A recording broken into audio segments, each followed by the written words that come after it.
Actually, just to remind us, nung nakaraang hearing po, yung resource person ng BI, sinabi po sa amin na as of your records on that day, nakaalabas na ng bansa yung mga magulang ni Alice Dialgo, yung kanyang ama at si Wen Yilin. So ang na-ascertain lang in the last hearing was sina Mayor Alice Go at yung kanyang mga kapatid ay nandirito pa. So pakilamang po ang komite kung yung silang magkakapatid kasama si Mayor Alice Go ay nandito pa sa Pilipinas. Tanong ni Senate President Pro Tempore. Yes po, Senator. Salamat po, Attorney Arellano. And before we move to, I'm sorry. Yes, of Sen Jinggoy. Attorney Arellano, paki-update nga po, may follow-up question si Sen Jinggoy. May HDO. Last time kasi sabi nyo may ILBO. Pero may HDO na po ba? May whole departure order na po ba sina Mayor Alice at kanyang mga kapatid? Sa ngayon po wala pang ang meron po kami naka-alert pa lang po pero wala pa pong HDO kasi wala pa po kasi silang criminal case at saka wala pa rin po silang immigration charges pa po, wala pa po. So sa ngayon naka-alert pa lang po sa amin. Kung nakaalis na ng bansa yun, paano ano gagawin natin? Naka-alert na po siya sa amin sa airport saka sa mga subport. So we'll make sure po na hindi po sila makakaalis. Lalo na po kung maglalabas na po ng contempt order ang Senate, lalong may basis na po kami lalo para. By alert, attorney. Ano ibig sabihin pag-alert? Pag-alert, Naka-alert po yung mga airport na ang mga airport siya pwedeng umalis? natin. hindi siya pwedeng umalis? Under the circumstances po ngayon, hindi po siya paalisin. Kahit naka-alert status lang? Ah, Kahit walang HDO? Imposible naman yata. Kung naka-alert status lang, di pwedeng umalis yan. ang directive po sa amin, hindi po siya paalisin. Ang directive po sa amin, Senator. At saka nag-issue din po si SOJ ng ILBO dun sa mga personality na to po. But they are only on an alert status. Anytime they can leave. Can you kindly educate this representation? Kasi ako may HDO eh. Yes po. Oh. Kung nasa alert status lang ako, pwede ako umalis. Oh. Kung naka-ILBO po, legally, pag naka-ILBO, ang duty po ng BI is to inform yung mga law enforcement agencies na interested dun sa tao to inform this person na this person is trying to depart the country, and kung wala po kami makukuha ang warrant of arrest, hindi po namin pwedeng pigilan under the rules. With the permission of our Senate Pro Temp, Yeah. Madam Chair. Sen Nancy. Because I think kailangan natin ng court order for a hold order, para hold departure order. So, meron na ho bang government agency na humihingi sa korte ng HDO? Meron po ba among our resource persons? Or additionally, Attorney Arellano, kapag napirmahan na po yung citing in contempt sa Lialguo's siblings and other persons, at in effect matitrigger na yung pag-issue ng warrant of arrest from the Senate, hindi po ba yon may effect din ng whole departure order? Magkakaroon po ng effect ng whole departure po yun kung mag-i-issue po ang Senate ng warrant of arrest sa kanila po. Saka additionally po, Attorney, di ba may kaso na ang DOJ kay Mayor Alice Go and others para sa qualified trafficking in persons? Hindi po ba effect yon ng, excuse me, Attorney, I'll ask the DOJ, USECT, hindi po ba yung paghain ninyo ng human trafficking case laban kina Mayor Alice Go, may epekto na rin ng whole departure order? Ma'am, the ILBO po was a result of the filing of the case against Mayor Guo. So presently, we are constrained to be limited only to the ILBO as pursuant to jurisprudence. If you remember, there was jurisprudence back during the time of Pinoy when President Jammeh attempted to flee, and the Supreme Court ruled that any attempt to restrain the travel of people who are pending preliminary investigation is unconstitutional. So presently, we are limited only to the ILBO. However, should the DOJ find probable cause to indict Mayor Guo or the other respondents, we will immediately apply for a whole departure order from the court. Salamat, Yusek T. Yusek, I understand it is only the courts who can issue the whole departure order. So kung may kaso, you will apply from the courts? That is correct, Mr. Senator. Eh, Once ngayon at wala pang kaso, meron ano ba kaso? Ano mga kaso na file na? a preliminary investigation pa lang po. PI pa lang? Once ma-indict po kahit sino respondents, pwede na po kami mag-apply ng whole Now, if departure. we issue a warrant of arrest, if the Senate issues a warrant of arrest, are you going to apply HCO from the court? I am not a lawyer, so kindly educate me. Ang whole departure order, the basis of that is a criminal case, Your Honor. But we can coordinate with the Bureau of Immigration to ensure that the warrant of arrest is sufficient basis to restrain the travel of anyone who is subject of the warrant of arrest. All right, thank you. Thank you, Sen Jinggoy. At salamat din sa DOJ at sa BI sa ganong assurance sa committee ito na once ma-issue yung warrant of arrest ng Senado, it will trigger an HDO. Salamat po para doon. Before we go to PAGCOR, for clarity, I wish to reiterate the persons cited in contempt and the persons to be issued subpoena. So the persons cited in contempt are Alice Guo, Wen Yilin, Seaman L. Guo, Jian Zhong Guo, Wesley Guo, and Sheila Guo. The chair of this committee is ordering the arrest of the person cited in contempt to be submitted to the SP for his signature.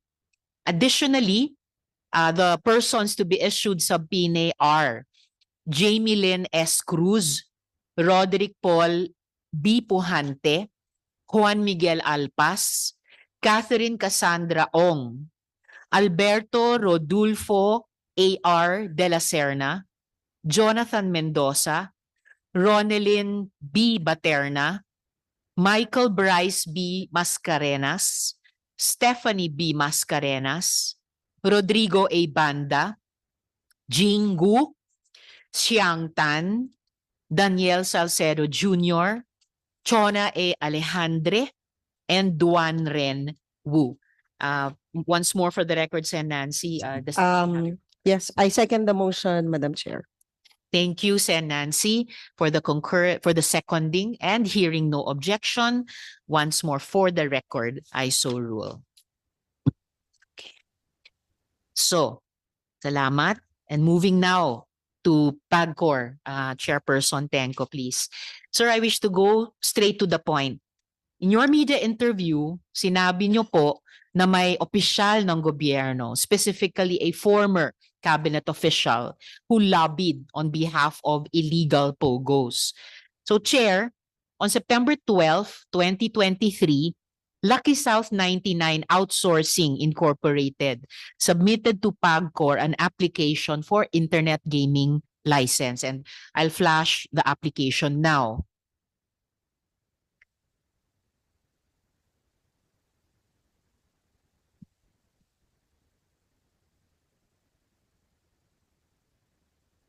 Yung ifa-flash po, ito po yung ni-raid na pogo ng PAOK sa Porac kamakailan lamang. Chair Tenco really wants to answer. Okay. So while we're uploading that application letter, so Chair, baka gusto niyo na pong sagutin yung tanong ko tungkol dun sa former cabinet official who lobbied on behalf of illegal POGOs. Magandang umaga po. Magandang umaga po. Risa. Gusto ko lang pong sa pagkakataong ito ikwento yung nangyari sometime in July 2023 kung saan mga ikatlong linggo po yun ng Hulyo 2023, tumanggap po yung aking tanggapan ng tawag mula kay dating Secretary Harry Roque. Doon ay humihingi po siya ng appointment sa akin. So, nung pong ika-26 ng Hulyo, 2023 din, nagkaroon po ng pagkakataon na bimisita po sa aking tanggapan sa PAGCOR nung po'y nasa Ermita pa kami. Siya po'y nabigyan ng appointment at siya po ay dumating sa aking tanggapan. Kasama ko po noon na sa aking tanggapan ay si Attorney Jessa Fernandez na nandito rin naman. Siya po ang head ng OGLD. Dumating po si dating Secretary Harry Roque, kasama po ang isang babae at ipinakilala po niya sa amin ni Attorney Jessa. Ang babaeng yun ay si Cassandra Leong.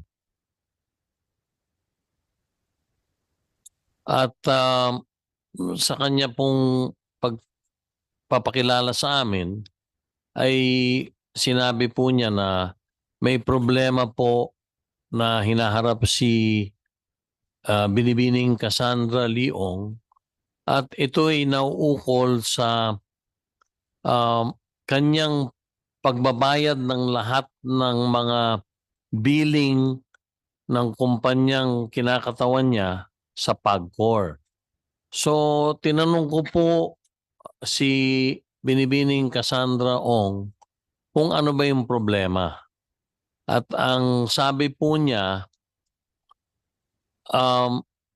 siya daw po ay nagtiwala sa kanilang authorized representative na nagngangalang Mr. Dennis Cunanan. At yun daw po 6 na buwan na dapat ibinabayad nilang mga buwis sa PAGCOR ay binibigay niya kay Ginoong Cunanan para ibayad sa PAGCOR.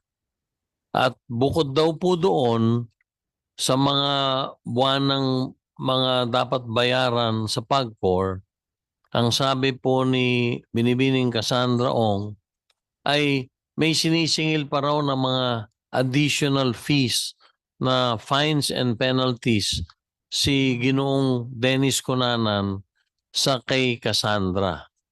So ang kwento po niya, buwanan po ibinibigay niya yung pera kay Ginoong Dennis Cunanan at pinaniniwalaan niya na yun ay ibinabayad sa PAGCOR. Kaya nagulat daw sila nang magpadala po ng sulat ang tanggapan ni Attorney Jessa Fernandez sa kanila na nagsasabing meron silang arrears na 6 na buwan. Himigit kumulang po yun sa $500,000 US dollars. So, sabi ni Cassandra, sa aking naalala, Chairman, ang totoo po habang tayo'y nag-uusap, meron na pong nagbabayad sa Land Bank of the Philippines sa account ng PAGCOR para po yung arrears na himigit kumulang sa $500,000 US dollars ay mabawasan. So sabi ko sa kanya, bakit ka nagtiwala kay Ginoong Dennis Cunanan at hindi ka na lang nagbabayad ng diretsyo sa Land Bank of the Philippines account ng PAGCOR? Ang sabi po niya ay si Ginoong Cunanan ay pinagtitiwalaan niya sapagkat siya ang nag-facilitate nung lisensya nung kumpanyang kinakatawan niya at ganoon din siya ang official na kinatawan ng kumpanyang yon na nakaregister sa PAGCOR. So, sabi ko po sa kanya, ano po bang inyong pakay dito? Unay, nakikiusap sila na kung maaari mabigyan sila ng pagkakataong mabayaran yung arrears. At inulit ko, sinabi niya, habang kami nagpupulong noon, meron na raw nagbabayad sa Land Bank ng portion lamang ng $500,000. Bukod po doon, hinihiling po nila dahil sa kami po ay nagbago na ng mga patakaran at ng struktura nung Hulyo, mag-i-expire po yung lisensyang in-issue nung nakaraang board ng PAGCOR sometime po ng October 2023. Dahilan sa kami ay nagbigay ng panibagong mga panuntunan or guidelines, gusto na nilang magpasa din ng reapplication. Chair, if I may interrupt. Sa Opo. pagitan po nung Hulyo Opo. na nakipag-meeting sa inyo si dating Secretary Roque at kasama si Miss Cassandra Ong Opo. at yung Oktubre na mag-e-expire yung lisensya nung inilalakad niyang Pogo, nag-follow up ba si dating Secretary Roque sa inyo? Hindi po. Hindi po. At liliwanagin ko din, si Secretary Roque po ay nandun, hindi naman po siya pre-pressure, hindi naman po. Siya din lang po ay nakikiusap na kung maaari lang ay matulungan yung si Cassandra Ong. So, hindi pa po siya nagpa-follow up noon. Dahil po, Hindi pa po nagfa-follow hindi up pa po noon. dahil nung Pero September po, nag-follow up eventually.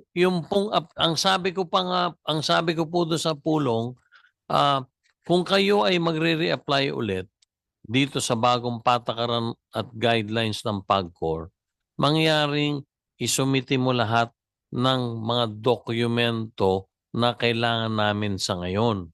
Dahil sa iniba na namin ang struktura, hindi na basta-basta kayo makapag-a-apply pag hindi nyo susundin yung bago naming guidelines.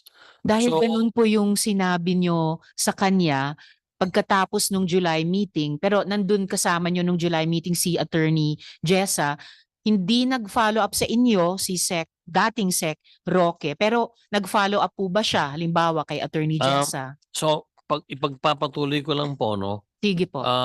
Pagkatapos naman po, sabi ko, pwede, yun po ang aking sinabi sa kanila, may bagong patakaran na, maghihigpit na po kami dahil nga dito sa mga nakita nating mga naganap nung bandang Mayo nung panahon na yon at maraming mga lumalabas po ng mga hindi magagandang balita tungkol sa iba't ibang mga licensees ng PAGCOR.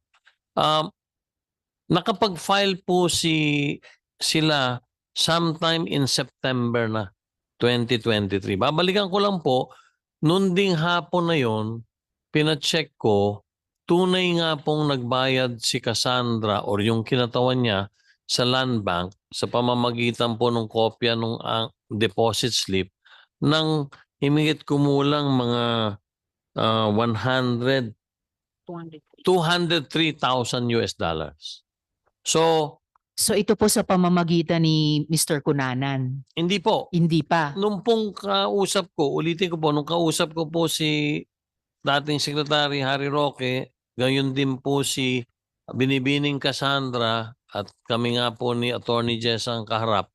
Sabi po niya, habang nakikipag-usap po sila sa akin, meron na pong kinatawan na nagbabayad sa land bank. So para po ma-validate yung inulat, yung sinabi niya sa amin na yon, ang utos ko po kay Attorney Jesse, pakisubaybayan mo nga kung tunay na sila'y nagbayad nung araw na yon. Wala po siyang binanggit kung magkano. Ang sabi lang po niya, sila po ay kasalukuyang may kinatawan na silang nagbabayad dun sa land bank. Doon Excuse po ang me, account. Chair. Yes, Opo, sir. Sen. Nancy. But yung dineposito nila, kulang pa din po yun. Opo. So, nung hapon nga po, sabi ko kay Attorney Jessa, pag alis na po nila, pakisubaybayan natin kung totoo yung sinasabing magdideposito sila. So, nung hapon din yun po, nakatanggap na kami ng bank deposit slip sa account po ng PAGCOR at ito po ay nagkakahalagang 203,000. In short, Senator Binay, hindi po yung kabuoang amount na 500,000 ang naibayad. Kasi sabi din po, baka din daw pwedeng payment over time yung arrears dahil nga naloko sila ni Ginoong Dennis Cunanan. So, pagkatapos po noon, wala naman pong pakikipag-usap sa akin na si Attorney Harry Roque at nakapag-file po sila ng reapplication noong September 2023. At doon po nakita na nung panahon ng nakarang administrasyon ng PAGCOR, ang lisensya po nila ay para sa 3,000 metro kwadrado lamang. Pero dito po sa reapplication nila na natanggap po namin noong September 2023, 9,000 metro kwadrado na po ang ina-applyan nila. So triple na po sa So, original. 3 beses po doon sa original na napagkaloob sa kanilang lisensya ng PAGCOR nung panahon po nung nakarang administrasyon. So, doon po, prenoseso na po yung application nila. At marami po silang mga kulang na mga iba't ibang mga dokumento dahil naghihigpit na po kami. After doon po, diretso na pong tumatawag si Attorney Roque or nakikipag-ugnayan kay Attorney Jessa Fernandez. Ilang beses po tumawag si dating Sec Roque kay Attorney Jessa? Pwede po bang si Yes, Attorney Fernandez po ang aking pasagutin dahil sa kanya po diretsong nagfa-follow up si Attorney Roque. Sige po, Attorney. Madam Chair. Before Attorney Jessa, So, Nancy. To reiterate, Opo. after ho nung meeting na yan, never nyo na ho nakausap Hindi po, wala na po. At ulitin ko din po, hindi po naman niya ako pressure. Kumbaga, bilang abogado siguro, bilang kliyente niya, nagfa-facilitate lang at nakikiusap po siya. So parang sinamahan niya lang po yung... Sinamahan po niya.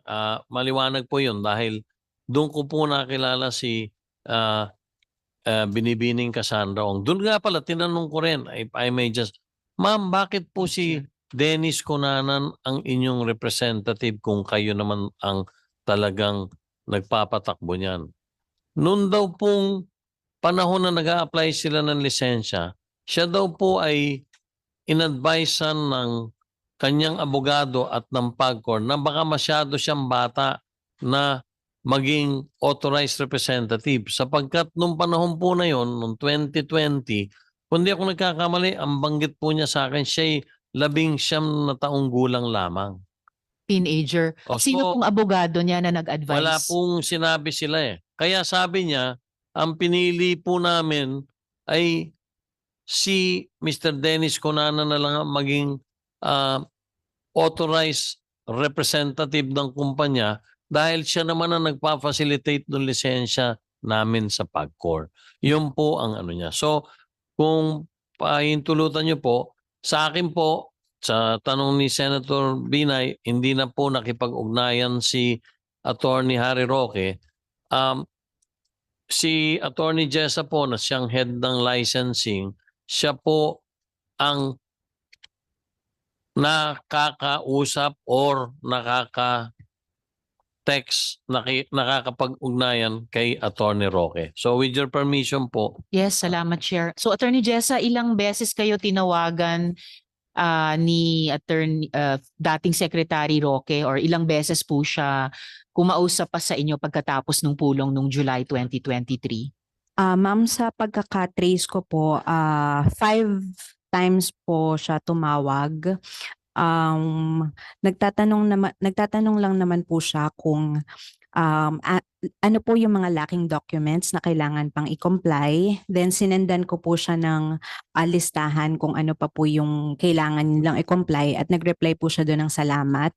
And then isang beses din po message po siya na ini-inform lang po ako na nag-retain po sila ng lawyer for the AMLAC filing at it will be filed in 3 weeks latest. Thanks and FYI. Then, 2 beses po na tawag niya, hindi ko po nasagot dahil po meron po akong meeting. And then, 1 beses po ay nagpa-follow up po ulit siya kung ano po yung status ng application nila ng Lucky South. Yun lang. So lahat-lahat po, Attorney Jessa, may isang text si dating Sec Roque, may 5 tawag na nakapag-usap kayo, plus 2 tawag na hindi nyo nasagot, yung tawag nila, plus isang follow-up pa. So lahat-lahat, 9 beses siya, si dating Sec Roque, nag-follow up sa inyo. 6 lang po, ma'am. Bali, 6. tatlong nasagot, 2 hindi po nasagot. And then, nung May 14, 2024 po, in-inform ko po siya ng decision po namin na i-deny yung application ng Lucky South because nakakita na po talaga kami ng reason para po hindi na po talaga sila bigyan ng lisensya at that time. Salamat po. So 6 in total yung pag-follow up niya. Kami pa rin. Usually 3. Ano na yon par for the course na, pero doble pa doon, 6. So Attorney Jessa, so ito po, na-load na po namin yung itong slide na ito. Ito po yung naka-flash ay official attachment sa application ng Lucky South 99. Tama po ba? Ito po yung attachment dun sa original application nila. Tama po, ma'am. Salamat. And nakikita po natin dito mga 3 level sa ilalim ng presidenteng si Julian Linsangan III. May kahon dito na ang legal nila ay si Attorney Harry Roque. Yes, Sorry, before you answer, gusto ko lang Attorney tanong, Jessa, nung inform nyo through text, may sagot ba? Through phone call po yun. Ang sabi niya lang po, ganun ba, i-inform ko na lang po yung principals po niya. Okay, so and then walang face-to-face meeting. And on record, wala namang, hindi siya nagsabi na dapat bigyan nyo ng permit, walang ganong demand. As for me, ma'am, wala po talaga. Lagi lang po siyang please or thank you, ganun lang naman po. Sa akin din po, Yes, ganun, Chair Senator Tenco. Binay. Hindi po siya naman namamwersa. Nakikiusap po siya. At very light po naman ang mga conversation namin. Sabi nga niya, uulitin ko, sinamahan ko ito, aggrieved party daw nga. So wala akong scenario na ng braso siya. Wala po. Liniliwanag ko po yun sa harapang ito. Okay. Thank you, Madam Chair. Salamat din po, ma'am. Thank you, Sen. Nancy. Salamat, Chair. Yes, Sen. Jinggoy. So, si Attorney Roque, ginagampanan lang niya yung trabaho niya bilang abogado. Maaari pong ganun dahil siya po ay nagsabing gusto niyang tulungan. Yeah. Siya ay abogado nga ni Binibining Cassandra Ong. At doon nga po ay lumabas muli sa bagong application na po noong September 2023 na siya na po ang legal head doon sa organizational chart po na sinamit po na reapplication ng nasabing kumpanya. Thank you. Mr. Chairman, nabanggit niyo yung pangalan ni Dennis Cunanan. Kilala niyo ba? Hindi ko po kilala. Nababasa ko lang po nung araw. Just to give you an additional information, this person, itong Dennis Cunanan, itong pangalan ito rings a bell to me. Dahil he was a former deputy director of TLRC, yung Technology and Livelihood Resource Center, no? And he was also involved during the investigation of the pork barrel here in the Senate. And he was convicted. 3 TLRC executives get 26 years for this pork scam. So itong taong ito ay convicted felon. All right, just to give you an additional information. Salamat, Sen. Jinggoy. So, mabalik lang dito sa slide na ito, no? So malinaw po, nakalagay sa legal ng Lucky South 99 si Attorney Harry Roque. So tama po ba itong binabasa ko? Yes, ma'am. I Attorney confirm Jessa. po na pinasa po nila yung Confirm. document. Salamat po. Kasi kung tama nga, ito'y taliwas sa kanyang sinabi sa media na Whirlwind Corporation lang ang kanyang representation. Samantalang dito sa organizational chart ng Lucky South 99, malinaw na legal siya. So, hindi siya nagsabi ng totoo sa media. Nagsinungaling siya sa media. Okay? So, gusto ko lang i-make off record na iyon. At just to confirm, no, sa interaction nyo po, ang pagpresenta niya at pagkaintindi nyo, abogado talaga ng Pogo na ito, si dating Sec. Harry Roque. Yes, ma'am. All right, thank you very much, Attorney. At this point po, Chair and colleagues, I'd like to move a bit to the Bamban Pogo. So backtrack ng konti doon naman sa Bamban. Kasi po, when PAOK raided the Bamban Pogo Hub, they found documents from other Pogos. Pogos that PAGCOR had already declared illegal. One of these Pogos is Brick Hearts Technologies, Inc. Okay. Can you confirm po that Brick Hearts is a Pogo that PAGCOR had declared illegal? I confirm, ma'am, that Brick Hearts Technology po is a former service provider of that was given accreditation by PAGCOR, and it was already canceled po. So, kanselado na yung original na lisensya nitong Brick Hearts Technologies, Inc. And yet, nakita po ang mga internal documents nila sa Bamban nung ni-raid ito ng PAOK. Can you surmise why? I think, ma'am, it's possible po that when the accreditation of this company was canceled, they transferred from the original location in Cavite to another location po, which will cuddle them or allow them to operate pa rin continuously po, even without the proper accreditation. So even without the proper accreditation from the proper issuing authority ang PAGCOR, tutuloy pa rin nila yung dineclare ng illegal or pinawian na ng lisensyang Pogo operations. Chair. Opo, Senator Risa, gusto ko pong ipagbigay alam. Nung po kasing nag-assume ako ng chairmanship at pagiging CEO ng PAGCOR, meron pong 278 may lisensya, 298 ang nag-grant po na lisensya nung nakarang administrasyon ng PAGCOR. At ang tunay pong inakala ko, ang problema lang po ng mga kumpanyang yon ay yung revenue shaving, yung hindi po pagdedeklara ng tamang kita. Yun po ang tunay na unang pagkakaintindi ko at pagkakaalam ko. Kaya po, kaagad kong tinawag lahat po yung 298 licenses. At for the first time po, naganap daw yun sa PAGCOR, kung saan lahat sila ay nag-attend. At sinabi ko po sa kanila na sa aking panunungkulan, hindi na ako papayag na hindi nila dinideklara ang tamang pagbayad ng buwis sa PAGCOR. At doon po, nangako po ang lahat ng iyon na sila'y magbabayad na po ng tamang buwis.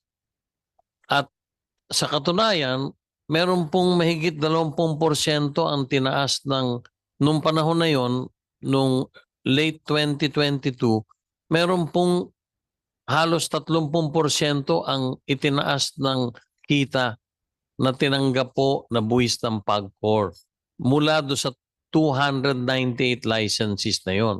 So, sa katotohanan, inakala ko po na matagumpay na rin ang aking at pagpasok ng taon, ang usapan pa namin nung lahat ng 298 na yon, magdadagdag na naman sila ng bayad ng buwis dahil alam nilang mahigpit na tayo. Chair, if I may, Opo. babalikan po natin iyan mamaya kaunti. Importante Opo. yung kung paano nyo hinandle yung 298 na license mula pa nung nakaraang administrasyon. Pero sabi nyo nga, akala nyo yung shaving lang ng revenues ang problema. Tama po kayo, may ibang problema po talaga. Yan yung gusto kong sundan muna ngayon based on our earlier questioning. Kaya ko po itinatanong kanina yung Brick Hearts Technologies, Inc. na dating service provider pero lumipat na lang sa ibang location. Kasi we dug deeper into Brick Hearts and we looked at its incorporators. Sa 7 incorporators, 4 ay mula sa Davao, Pero, ang talagang interest ko dito ay si itong taong Gerald T. Cruz. Lumitaw na po ba siya sa investigasyon ng PAGCOR, si Gerald Cruz? Attorney Jessa? Hindi pa po, ma'am. Hindi pa. Alright. So, i-share ko yung aming natutunan so far kay Mr. Cruz at yung mga kasosyo niya. Tingnan niyo po itong ifa-flash ko ngayon saan connected si Mr. Cruz.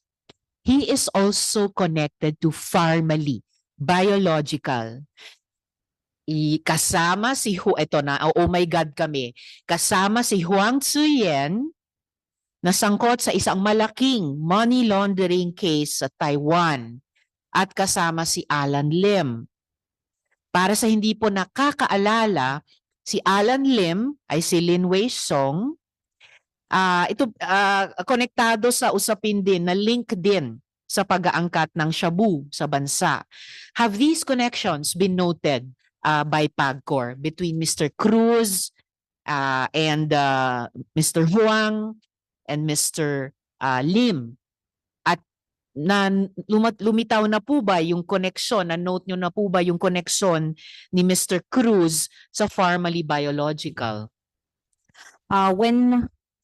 One of these days po, may nanghingi po sa amin ng information about Mr. Gerald Cruz, and we noted po na involved nga daw po itong personality na ito sa Pharmally issue, and naka-note na po sa amin yung kanyang pangalan. At salamat talaga kay dating Senador Dick Gordon, because this is material retrieved from the Blue Ribbon investigation ng Senado in a previous Congress. Sino po yung humingi ng impormasyon sa PAGCOR tungkol dito kay Mr. Cruz? I think, ma'am, it's also this committee po. All right, thank you very much. But wait, there's more.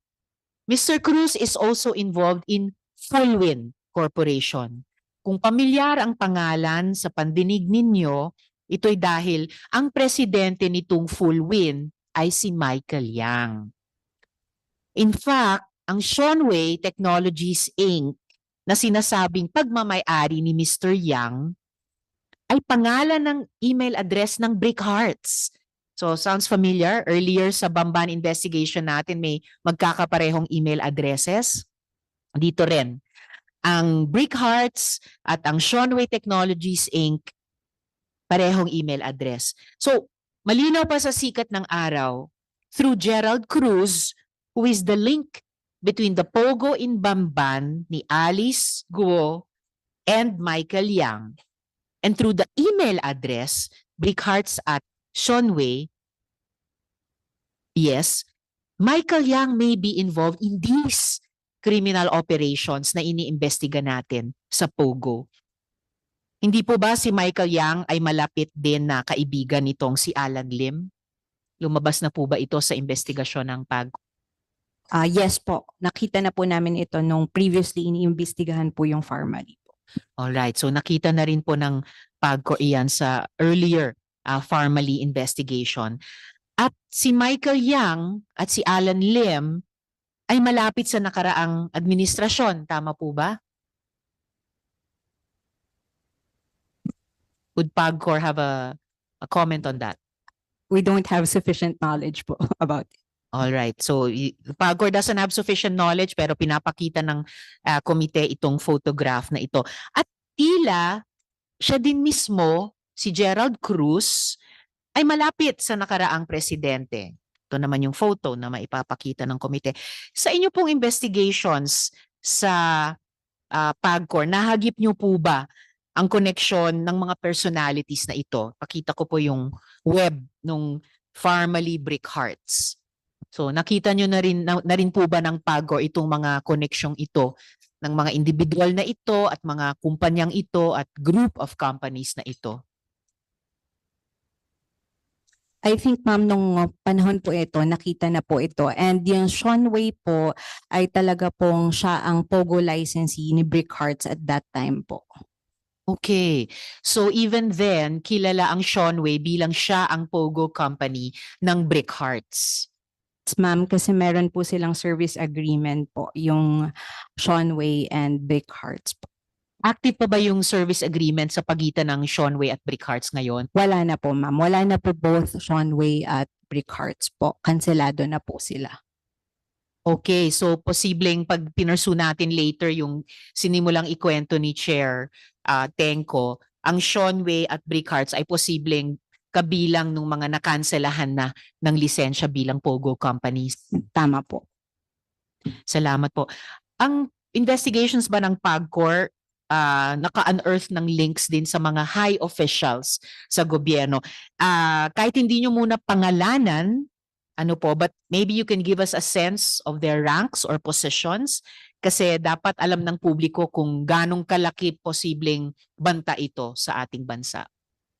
For now po, sa ngayon po, wala po kaming masasabing information about that po, connection with higher officials po. At panghuli ko na lang pong tanong sa kay PAGCOR Chair Tenko. Kayo po ay chair mula pa noong anong taon, sir? August po 2022. So, kulang pa ng 2 taon Opo. mula ngayon. Kulang po ng 1 buwan. Kulang na lang ng 1 buwan Kulang bago po na 1 buwan opo, bago po maging 2 taon. Okay. At ito pong mga POGO na pinag-uusapan natin, yung mga naghahasik ng lagim, kanino pong termino po sila na-approve? Tulad po ng binanggit ko kanina, inabutan ko po nung ako'y mag-assume ng chairmanship ng PAGCOR, 298, 298 po yung may lisensya. Ang totoo po, 2 level po yun ng lisensya. Isa, yung level nung overseas gaming na himigit kumulang yata may 70. Ilan ba yun? 63 po. Tapos sa ilalim po nun ay yung tinatawag na mga service providers. At lumalabas po doon sa aming pagsasaliksik, nandun po talaga yung kalokohan sa service providers. Dahil wala naman po sila talagang karapatan na sila'y ma-involve sa gaming operations. Kaya po sila na-classify na service provider ay dahilan sa dapat lang silang umasiste sa backroom operations, sa IT needs ng mga kumpanya. Ganon din po sa administrative na mga needs ng mga kumpanyang pinangangatawanan nila. At dito nga po, nung lumawak na yung aming pagsasaliksik sa tulong po ni General R.B. Villanueva na nahirang ko po nung sometime in September 2022, lumalabas po sa nakita namin, doon talaga ang problema sa mga service providers na yun. At liniliwanag ko po, doon po sa mga service providers na yun, hindi po nagbabayad yung kahit piso man lang. Kahit ano pong halaga, wala pong pagbabayad na ginagawa yun ng buwis sa PAGCOR. Ang meron lang pong dapat magbayad ay yung 63 noon na nabigyan ng lisensya. Kaya doon po sa halos mahigit 200 kumpanya na nag-ooperate under the guise of a service provider, wala po kahit pisong natanggap ang PAGCOR mula sa mga kumpanyang yon doon po sa nakarang administrasyon. At sino yung nag-approve nung nakarang administrasyong iyon dito sa 298? Well, it is my assumption, tulad po ng nangyayari ngayon, na it is the OGLD Department, Overseas Gaming and Licensing Department, at saka yung pong former chairman and the board. Because tulad po sa procedure na inabutan ko, kami din po ang either after the recommendation is sent to the board by the department concerned, ang board po ay siyang nag-a-approve nung mga lisensyong yon. Following that, logically, ang maliwanag po doon, ang nag-approve nung 298 na yon ng mga kumpanya ay yung nakaraang board po. Of course, recommended by that OGLD department. At yung dating chair ay Panahon po ni dating chair person Andrea Domingo po yun. Salamat po ng marami, Chair Tenko. Sa Wala po. susunod po na hearing ay invited na po sina Attorney Harry Roque at dating Chairperson Andrea Domingo. Bago po tayo magpatuloy kay Lieutenant Jessa, siguro kahit 5 minutes health break muna po tayo at makapagsimula ring mananghalian ang ating mga resource persons. Hearing suspended.